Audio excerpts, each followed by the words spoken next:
ओशो के अनुसार यहाँ जो हमने कमाया है सब पड़ा रह जाएगा, कुछ ऐसा भी कमाना चाहिए जो मृत्यु में साथ जाए। इस कथन में ओशो ने जीवन और मृत्यु के बीच के गहरे सत्य उजागर किया है। उनका कहना है कि हम इस संसार में जो भौतिक वस्तुएं, संपत्ति और पद कमाते हैं वे मृत्यु के समय हमारे साथ नहीं जाते। जीवन का असली अर्थ उस चीज को पाने में है जो मृत्यु के बाद भी हमारे साथ रहे। नंबर 1, भौतिकता की सीमाओं को पहचानें। ओशो के अनुसार संसार में जो भी भौतिक चीजें हैं, चाहे वह धन, संपत्ति या प्रतिष्ठा हो, वे सभी अस्थायी हैं। मृत्यु के बाद इनका कोई महत्व नहीं होता। भौतिक वस्तुओं की इस सीमितता को समझने से हमें एहसास होता है कि जीवन में कुछ ऐसा होना चाहिए जो स्थायी हो। वह स्थायी तत्व आत्मा, चेतना या आध्यात्मिक ज्ञान है। नंबर 2, आत्मा की खोज पर ध्यान दें। ओशो मानते हैं कि व्यक्ति का असली उद्देश्य आत्मा की खोज करना होना चाहिए। भौतिक सुख सुविधाओं के पीछे भागते हुए हम अपने भीतर की खोज को नजरअंदाज कर देते हैं। ओशो का कहना है कि आत्मा की खोज का अर्थ है अपनी सच्चाई को समझना, अपने भीतर झांकना और उस शाश्वत तत्व को अनुभव करना जो मृत्यु के बाद भी हमारे साथ रहता है। नंबर 3, आध्यात्मिकता की ओर बढ़ें। ओशो का मानना है कि जब हम जीवन के असली उद्देश्य को समझते हैं तो हमें आध्यात्मिकता की ओर बढ़ना चाहिए। आध्यात्मिकता का अर्थ है अपने भीतर एक ऐसी गहराई में प्रवेश करना जहां हमें अपने वास्तविक स्वरूप का अनुभव हो। ये अनुभव न केवल मृत्यु के समय बल्कि जीवन में भी हमें शांति और संतोष प्रदान करता है। नंबर 4, ध्यान का महत्व। ओशो की शिक्षा में ध्यान का विशेष महत्व है। ध्यान के माध्यम से व्यक्ति अपनी आंतरिक शांति और ज्ञान को प्राप्त कर सकता है। ओशो मानते हैं कि ध्यान ही वह साधन है जो हमें अपने वास्तविक स्वरूप से जोड़ता है। जब हम ध्यान की स्थिति में होते हैं तो हम अपने भीतर के उस शाश्वत सत्य को अनुभव कर सकते हैं जो मृत्यु के बाद भी हमारे साथ रहता है।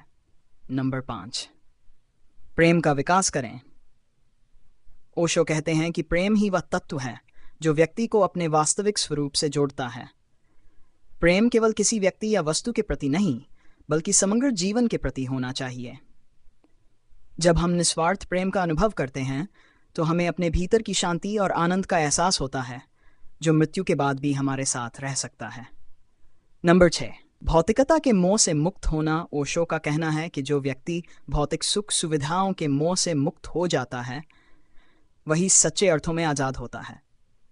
मृत्यु के समय केवल हमारी आत्मा और हमारे कर्म ही हमारे साथ जाते हैं, भौतिक संपत्ति या समाज में हमारी स्थिति नहीं। जब हम इस सच को समझ लेते हैं तो हम संसार के मोह से मुक्त होकर वास्तविक जीवन जी सकते हैं।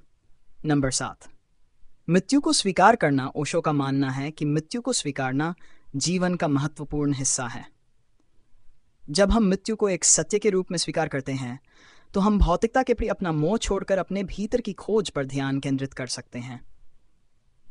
मृत्यु के सच को समझना हमें जीवन के असली उद्देश्य की ओर ले जाता है, जहां हमें यह अनुभव होता है कि हमें कुछ ऐसा कमाना है जो मृत्यु के बाद भी हमारे साथ रहे। नंबर 8, चेतना का विकास। ओशो की शिक्षाओं में चेतना के विकास पर जोर दिया गया है। उनका मानना है कि व्यक्ति का असली धन उसकी चेतना है।